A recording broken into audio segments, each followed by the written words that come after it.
All of us have motivation of some sort. I define motivation as the desire to achieve that which you believe to be worthwhile. And many people go through life never getting in touch with their greatness because of the lack of motivation to push themselves, or because they have not found something that they believe to be worthwhile to challenge them. I heard a poem once that said, many a flower has bloomed unceasingly and wasted sweetness upon the cold desert air.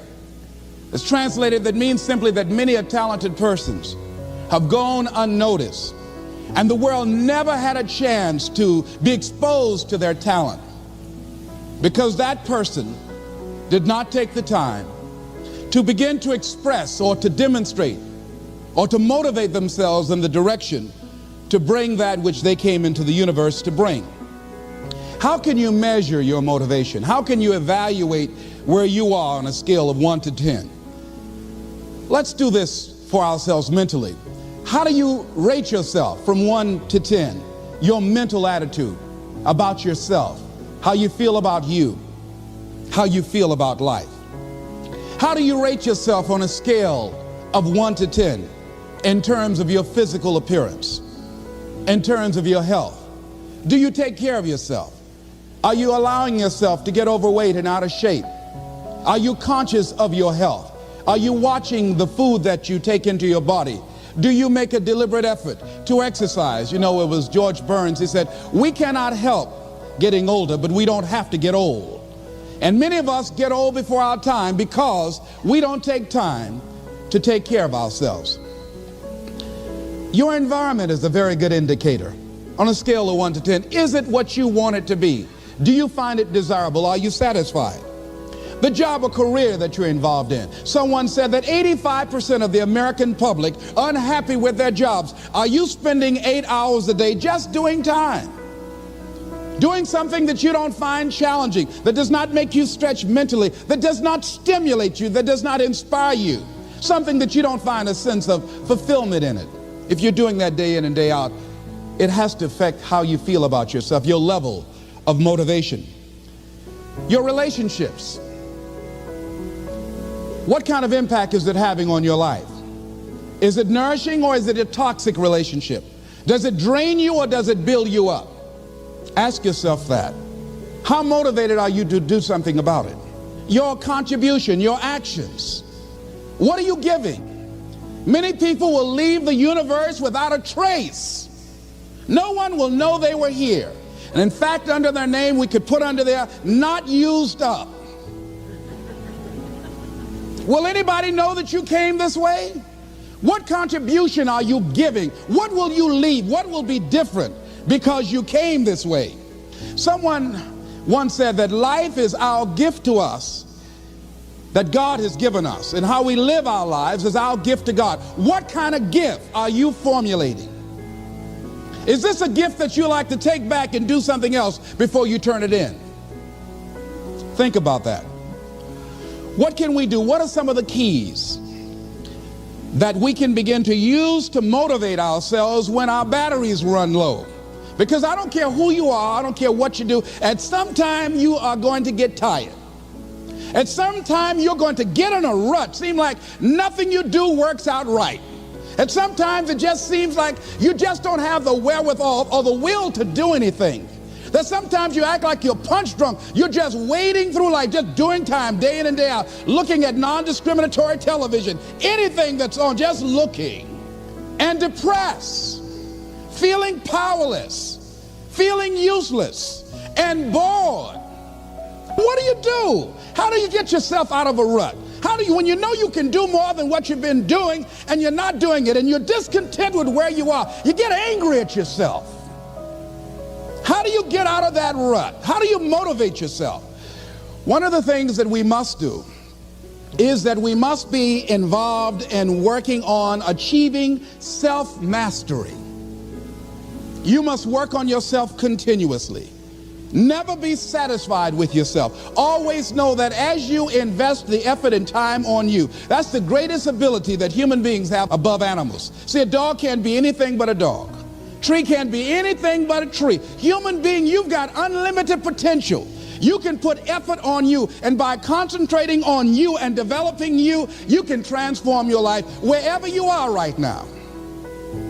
So you want to work on yourself. You want to read books that inspire you and motivate you. You want to listen to tapes over and over and over again. And I suggest that you listen to tapes when you first get up in the morning. You want to control the spirit of your day. When you first wake up in the morning, your mind is operating at 10.5 wave cycles per second. That's when the subconscious mind is most impressionable. Whatever you hear in the first 20 minutes when you wake up, that will affect the spirit of your day. When you listen to tapes, listen with relaxed belief, believing that this can happen for you. And by listening to them, listen to them over and over and over again, and you will get a breakthrough. You can listen to the same tape for months, and all of a sudden you hear something you never heard before. It have a special meaning for you. Or read the same book over again and you find some special insight. You said, I can't believe I didn't see that the first time. So you want to be involved in developing yourself. Most people won't do that.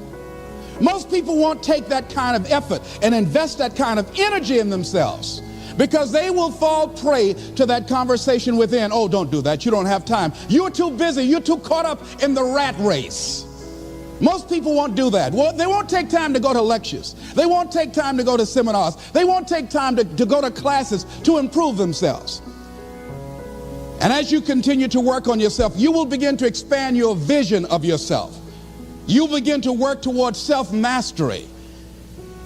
And you will begin to see it reflect itself in all the dimensions of your life, your mental life, your physical life, your social life, in your relationships, your monetary life. So concentrate on developing yourself. Because if you don't, I guarantee you that you will make a settlement. And most people have. And most of us already have. What kind of settlement have you made with your life? You know, when we make settlements, out of court settlements, you've heard them. That means that you decided to take something less than what you originally wanted to get had you gone into court. And the reason that you settled outside of court is because you didn't believe that you can get it. So you made an out-of-court settlement. Many of us are making in-life settlement. We're settling for less than what we actually deserve. We don't feel good about it, but we make it work in our minds. We'll come up with some kind of excuse to make it all right. What kind of settlement have you made with your life? Many of us settle for less than what we want out of relationships because we don't have the courage to change them. In order to begin to find some keys to self-motivation to drive yourself, in addition to working on yourself, and as you work on yourself, you feel good about yourself, and as you feel better about yourself, you treat yourself differently. Develop a health plan. See, you can't feel well and do well if you don't have good health. You can't perform if you don't have your health. Your health is valuable. Develop a health plan.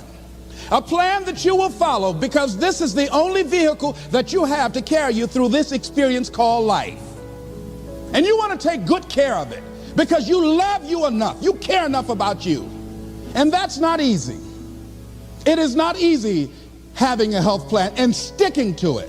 What are the things that you fear that's been keeping you from living your dream, that's been keeping you from doing some things that you would like to do? Just think about those things.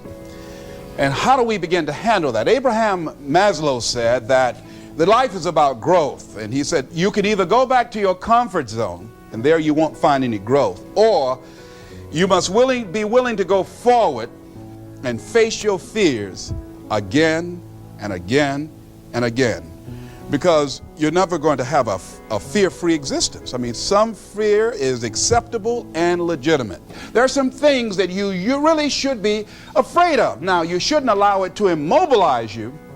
You acknowledge it, you take it into account, and you carry yourself accordingly. There are times that we should proceed with caution. But it's the difference between being stopped by fear.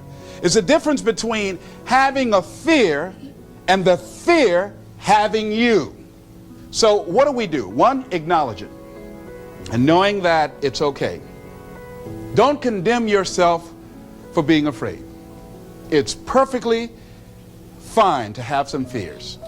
You acknowledge your fears, you embrace those fears, and then you move on. you act on whatever it is that you fear. Because once you embrace it, see, what you resist will persist.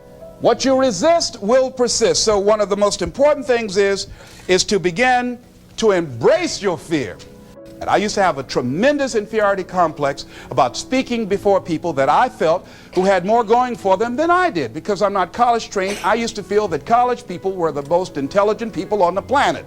And there was nothing I had to say for them.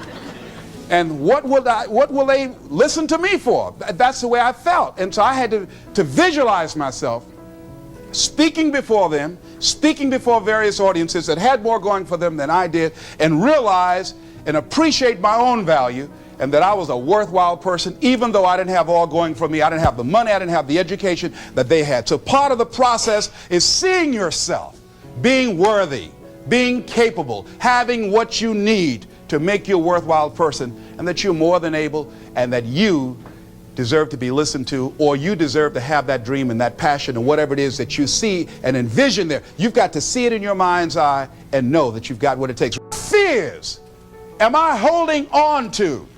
What fears that I'm allowing to imprison me, that's keeping me from breaking out, that's keeping me from living up to my true potential, that's keeping me from really being happy, that's keeping me from having a sense of adventure and excitement in my life?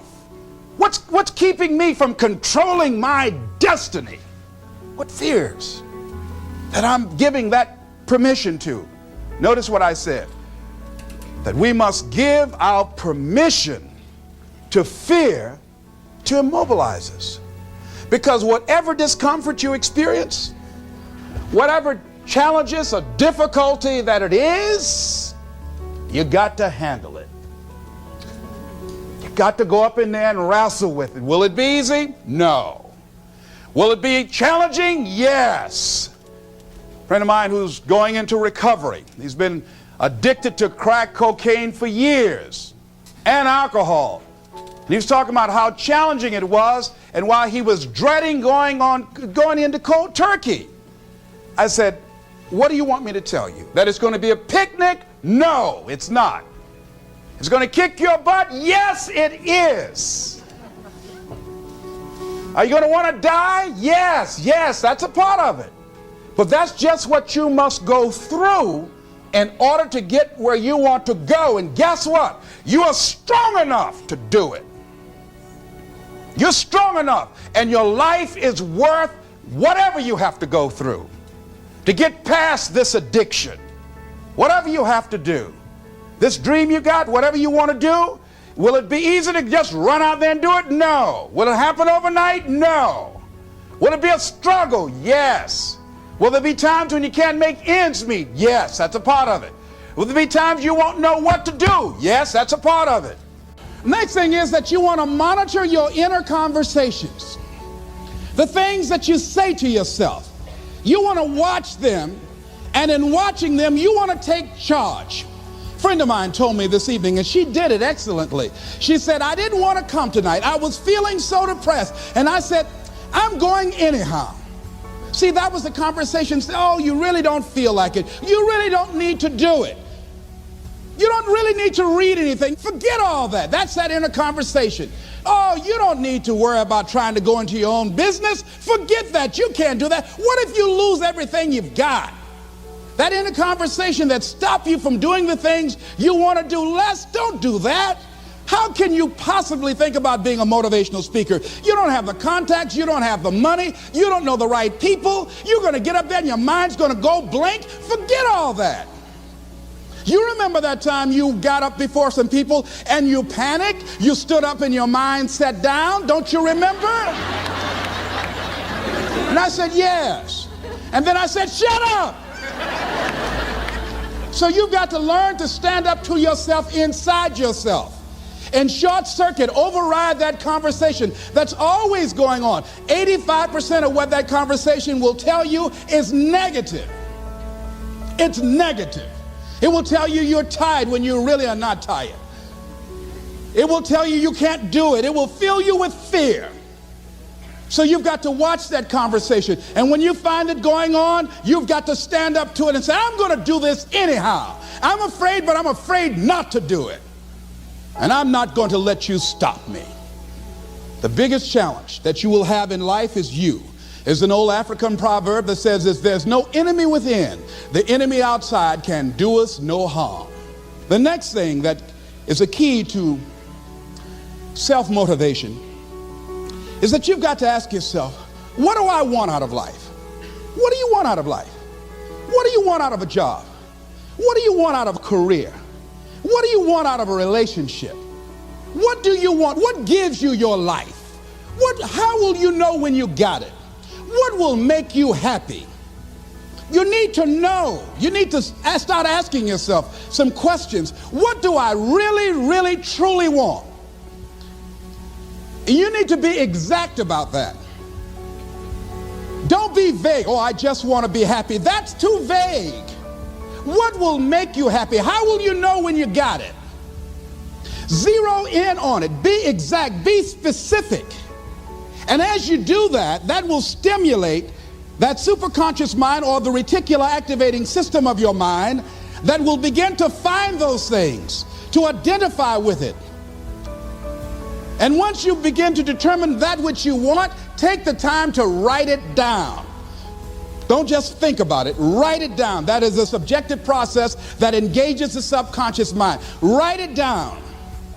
Once you write it down, read it 3 times a day: morning, noon, and night. Why is that important? Because what it will do, it will cause you to focus. It will cause you to concentrate. When that other conversation is going on, telling you what you cannot do, telling you all of the impossibilities and all of the obstacles, your concentrating will begin to create a larger vision within yourself, and you'll start looking for and seeing some new opportunities. You start creating some openings for yourself. As you begin to read that every day, day in and day out, that will make you focus. That will discipline your thinking. And you'll get all kind of creative ideas. As I talk to you right now, being involved in this immersion process, you're going to create some openings for yourself. You're going to get some ideas. You're going to feel your adrenaline flowing, and you're going to think about something, some idea you had. And you say, I want to go back and I'm going to look at that again from a different vantage point, not from the level of the problem of the obstacles that I encountered, but from a higher vantage point. Because what you will begin to see and to know as I talk to the higher consciousness within you, that you are powerful, that you are a miracle worker. And that inner conversation has conditioned you to believe that you are not. And as you begin to discover the truth of who you are, whatever challenge that you're facing in life, and if you're living, you're facing some challenge, you'll begin to know that you're powerful and that you're a miracle maker. So as you begin to write down exactly what it is that you want, read it every day. The next thing is, see yourself there. How will you feel once you get there?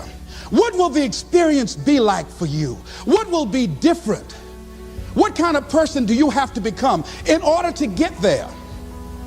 Visualize yourself there, living the experience. I remember when I ran for state representative in Columbus, Ohio. And I had a lot of people telling me, and you got to watch not only the conversation within, but the conversation without. Telling me, Les, you can't possibly win. You can't do that. And I went down to the legislature, and I saw myself. I knew what I wanted. I saw myself in the chair. I pointed out the chair that I wanted. I used to go and sit up in the galleries and watch the legislative process. I used to go to the committee meetings and listen to legislation being introduced. I learned how to write legislation, how to amend legislation. I started thinking like a legislator, got up every day dressing, thinking like that, selling myself on it, seeing myself in the legislature. Mr. Speaker, I'm the gentleman from the 29th House District. I'd like to introduce a bill. I went in the legislature, walked around. I had the experience of it. And when I ran and won against overwhelming odds, they were shocked. I won the election even before it was held because I was living it in my mind. You want to see yourself beyond your circumstances. You got a challenge, see yourself beyond your challenge. See yourself with the challenge already resolved. Many people die at age 25 and don't get buried until they're 65. I was talking to a friend of mine named Rosia, and I said, Rosia, how you doing? And she said, let me tell you something. Life is a mess. I said, girl, what are you talking about? She said, my life is a mess. She said, you know what? She said, I just was sitting up here thinking, I haven't lived. I haven't lived. She said, I've been working hard all my life, paying bills and taking care of my children, and my children are gone, and I've just been thinking, I haven't done anything. I said, why? What are some of the things you'd like to do? She said, travel. I would love to travel. I'd like to see the pyramids. I've never been to Paris. I want to go to Paris. I've never been there. There are things that I want to see, things I want to do. She said, I want to make a difference in young girls' lives, teenage mothers. I was a teenage mother. I want to be able to make a difference in their lives and see the impact that I had on their lives. And she mentioned a variety of things. And I remember a story about a lady who went to the doctor and she was diagnosed with terminal cancer. And she came home and she was sitting at a table and she was drinking some coffee, and all of a sudden she just looked up and she said, I refuse to die an unlived life. I refuse to die an unlived life. And she decided that she was going to live. That up to that point, her life was for her family, for her children, for her husband, but she had left herself out of the equation. Have you ever done that? I remember at a period of my life, I was going to work and I was working on a job that I hated. And at the same time, I was praying that I wouldn't get fired. I was praying that I wasn't laid off. I was miserable. Nobody was holding a gun to my head, but I showed up every day and I used a flimsy excuse. Well, I got to pay the bills. I've got a car payment I have to pay. I have a family. I have children. I have a car note, and I have a mortgage note I have to pay. I've got to survive. I was showing up for a paycheck. Ladies and gentlemen, that's not living. And a friend of mine said, you know when people change? And I said, no. He said, when they get to the point when they say, I've had it. I've had it. I think the only reason that you're listening to me right now, the only reason that you're watching this webinar, that there's somewhere in your heart of hearts that you've said, as you looked at your life, you said, I've had it. And not only have you said, I've had it, but you said also in your heart of hearts, I can do better than this. And let me share something with you. You can. Because if anybody told me, and I'm going to share some things with you that I've done, not for the purpose to impress you, but to impress upon you what the possibilities are when you work on your mind and have mindset development. Because I've found that how people live their lives is a result of their state of mind. It has been said, you don't get in life what you want, you get in life what you are. So part of the process, number one, is expose yourself to positive messages. See what I'm doing right now, I'm distracting the story that's going on in your head right now. How you live your life, how I live my life, how all of us live our lives is a result of the story we believe about ourselves. And most of us are born into stories. I was born into a story where we were poor, but we didn't know it. I didn't know we were poor until I got on a bus with my mother going to do domestic work on Miami Beach. And when we crossed the Venetian Causeway and I saw those big, beautiful hotels, and I was in the homes with my mother making up beds and cleaning, and we ate the food left over from the families that she cooked for. And we wore the hand-me-down clothes of the children that she kept. And I kept saying, Mama, what is it, boy? As we got ready to pack up to go back home and to Overtown and Liberty City and all the poverty and filth and the violence there, I was saying, why can't we stay here? Why can't we stay here? She said, Leslie, we can't. Why? Because we can. Why, Mama? Why can't we? She said, it's just the way it is. Now shut up. I was curious. I wanted to live like Mr. Sidursky lived. I wanted the big car that he had. I wanted that big home that he had. We lived in a 2-bedroom apartment. It was 7 of us, plus Mama. He had a big mansion, just 3 of them, 10,000 square feet. I said, Mama, what is it, Leslie? One day, I want to buy you something just like this. My brothers and sisters, when we were on the bus going back, they were just engaged in playful things. I was thinking and dreaming. Mama didn't understand why I was thinking like that, because I'd been exposed to positive messages. I had to take care of Mr. Sidursky. I had to shine his shoes and clean his office. And every day when he was listening to motivational messages, I was hearing those things too. Earl Nightingale, we become what we think about. All of us are self-made, but only the successful will admit it. In order to be successful, you must be willing to do the things today others won't do in order to have the things tomorrow others won't have. Your mind is a machine. You must program yourself for success. Wow. When I heard those words, I said, wait a minute. I could program my mind for success. I can program my mind for wealth. You can too. Trust me. I've earned over $55 million in the last 28 years. Anybody told me that I would be doing what I'm doing right now? I spoke recently in Sweden. They paid me 40,000 euro for an hour's speech. I had no idea that this Les Brown that you now see have the ability to do that. I used to work for the Miami Sanitation Department as a garbage collector. I used to be a janitor. I used to do door-to-door sales. I used to work for Sears in Miami on Biscayne Boulevard. I had no idea this Les Brown that you now see had the ability one day to give lectures at Harvard or Yale or Dartmouth University. I had no idea that this Les Brown existed. I don't tell you that to impress you, but to impress upon you. There is more in you. Simba, there's more in you than you have been expressing. All of us have seen Lion King, some great symbols in there. And I say to you, there's more in you right now than's represented in your bank account. There's more in you right now that's being reflected by your life right now. Your life is not a true reflection of your potential. You have greatness within you. You have the ability to do more than you can ever begin to imagine. There's a reason that my favorite book says, as a man thinketh, so is he. And as he continues to think, so he remains. In order for us to begin to break into that level of greatness that we have within ourselves, you have to make a conscious choice every day to expose your mind to positive messages. So I put myself on a regimen. I do this every day, and I suggest that you do it. Write this down. Number one, listen to motivational messages every day. I guarantee you, if you do what I'm sharing with you right now, for 6 straight months, every day, your life will never be the same again. I guarantee it 100%. You listen every day for 1 hour to creating your greatest life, any of those messages, because faith comes by hearing and hearing and hearing. What it will begin to do is interrupt the story in your mind. It will override the story that you believe about yourself. It will distract all the negative thoughts that you have that's holding you back, that held me back for 14 years. When I used to go see the #1 motivational speaker on the planet, Zig Ziglar and Tony Robbins, and my heart said, I can do that. I love to help people. I'm just like my mother. And then my mind would ask how. And I went from my heart to my mind. And my mind would say, Les Brown, you don't have a college education. Les Brown, you've never worked for a major corporation. Les Brown, you were labeled educable mental retarded. They call you DT, the dumb twin. You're not as smart as your brother. Have you ever thought about something you wanted to do and you convinced yourself that you couldn't do it? See, sometimes we need to have some external voices. And so by listening to motivational messages, that began to override the negative thoughts that I had about myself in my mind. And it gave me a new story and empowered me and gave me a vision of myself beyond my circumstances and mental conditioning and started me to writing a new chapter in my life. And so now, money will never be another issue for me.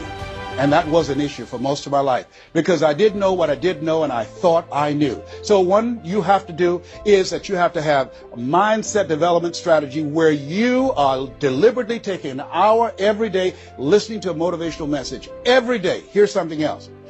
Read 10 to 15 pages of something positive every day. Why? And read it with conviction and stay focused. 10 to 15 pages every day. This is 7 days a week? Absolutely. Absolutely. Every day, McDonald's know that you know where they are. Burger King know that you know where they are. But every day they have some advertising. They have billboards, they have radio, they have television. Why? Because by exposing you to those messages, that will begin to impact your behavior. And it will drive you into the place to purchase what they're advertising. Now you're advertising for your greatness. And faith comes by hearing and hearing and hearing and hearing.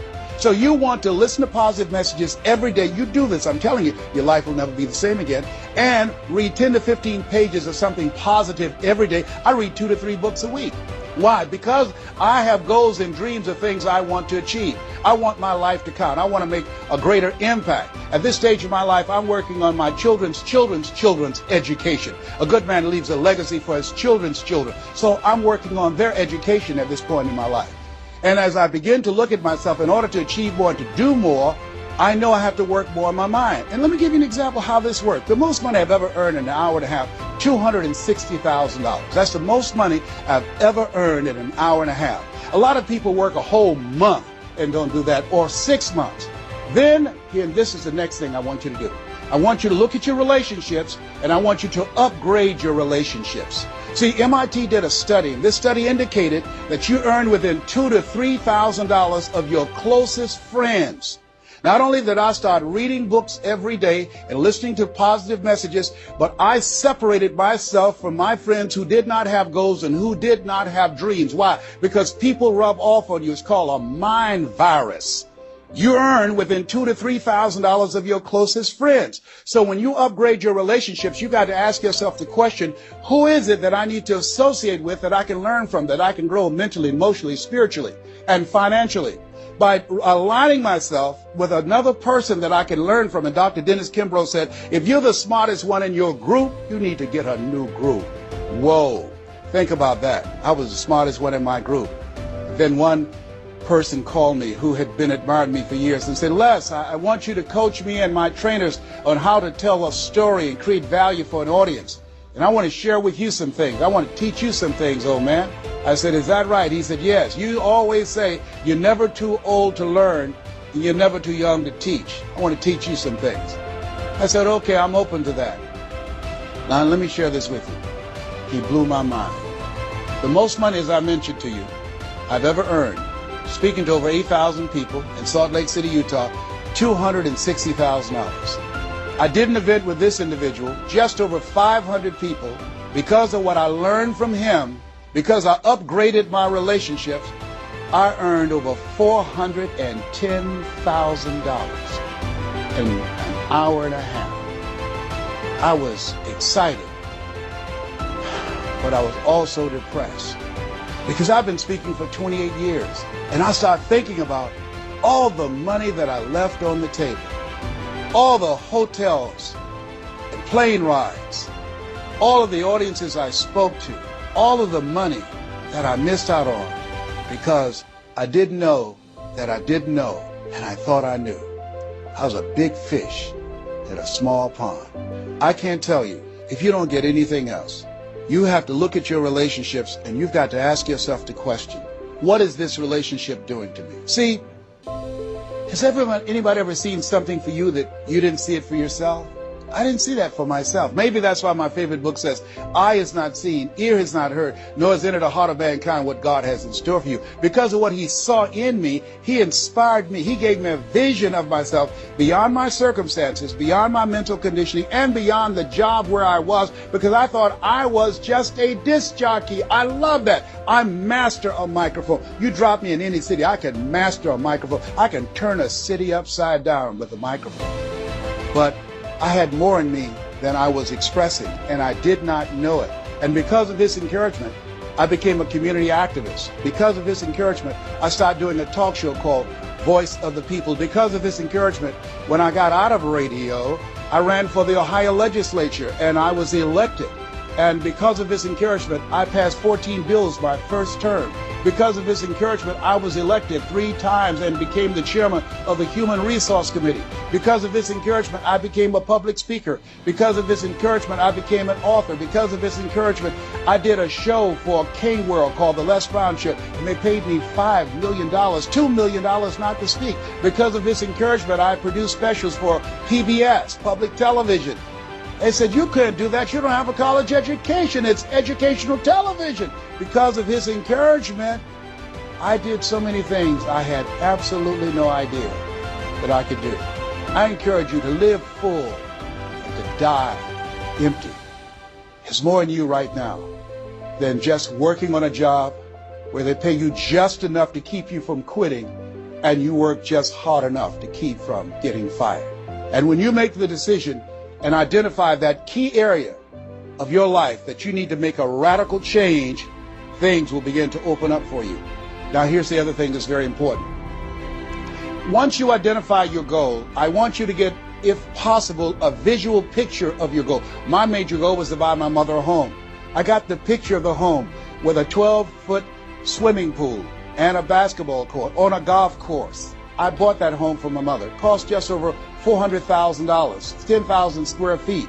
I had a picture long before I had the money and the down payment to get it. My goal was to be known nationally and internationally as a speaker. I had that goal. I had a card that I had on one side, asking and shall be given, seeking ye shall find, knocking and shall be opened. On the other side I had, I'm the world's #1 orator. I produced that result in my life. I had a goal of becoming a talk show host. I used to watch Phil Donahue, and I put my picture on the screen of the television. As I listened to the program, I visualized myself there. And I was called by King World Production, and I had my own talk show. Well, it was the highest rated, fastest canceled talk show in the history of television. Well, at least I had one. It's called life. Now, here's something else. You will fail your way to success. Trust me on that. You can have a lot of failures, a lot of disappointments, but you will fail your way to success. Goethe says that which does not kill you will make you stronger.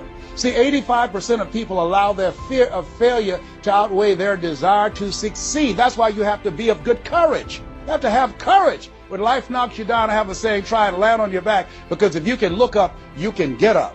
So once you look at and decide the goal that you want to put some things, put a treasure board or a goal board and have pictures of the goal that you want to achieve so you can see it every day. When you get up in the morning and the last thing at night, you're programming your subconscious mind where 9 out of 10 decisions that you make comes from there.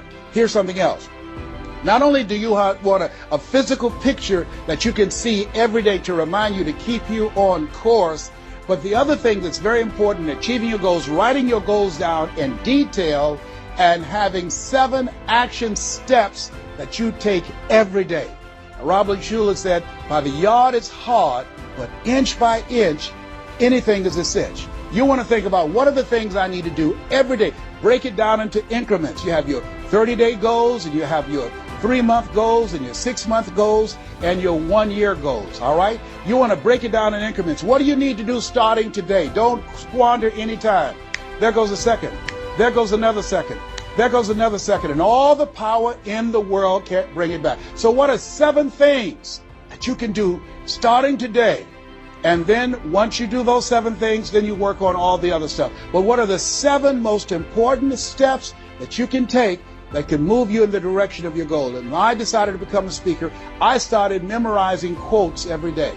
That was one of the goals I had, to memorize quotes. I have probably over 400 to 500 quotes and statistics in my head in all kind of areas. I've spoken at the National Convention for the real estate conventions, RE/MAX. I've spoken for doctors and lawyers. I trained over 5,000 doctors last year, teaching doctors how to communicate with their patients to increase their taking of their hypertension medication, to increase their compliance from 30%. I paid $640,000 in 1 month, Monday through Thursday, 30 minutes a day. A lot of people work a whole year and don't do that. I don't tell you that to impress you, but to impress upon you. You've got greatness in you. You can do more than you can ever begin to imagine. I had no idea this Les Brown UC existed. I had no idea. And the reason that you're watching me now is because you know in your heart of hearts that you can do what I've done and even more.